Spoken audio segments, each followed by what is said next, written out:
So a new study's come out that suggests that melatonin, which has been sold, as you know, as a safe solution for people who have trouble sleeping, is actually pretty dangerous if you keep using it over the long term.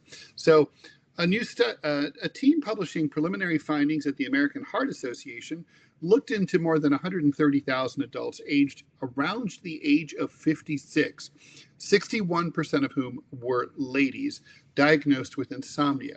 Among them, over 65,000 took melatonin for at least a year.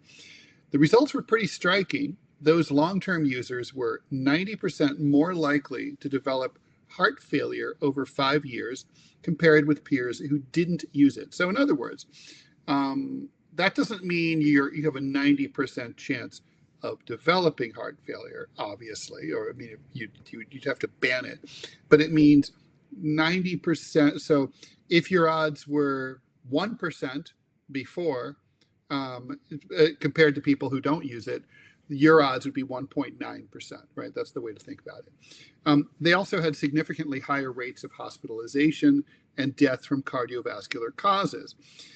Lead researcher, whose name is impossible to pronounce, but I'm going to try it anyway, Akene Delichukwu Nadi, voiced caution.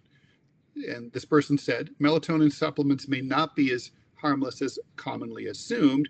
He said the study establishes association, not causation, saying that insomnia, anxiety, or other use of sleep aids might be behind both the melatonin use and the heart risk as well.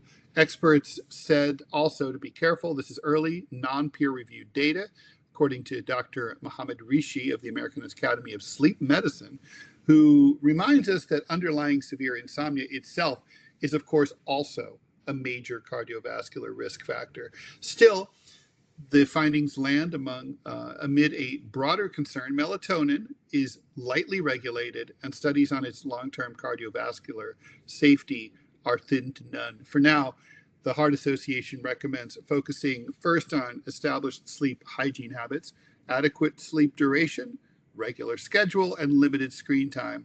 If you've been using melatonin every night for months or for years, you might want to talk to your doctor.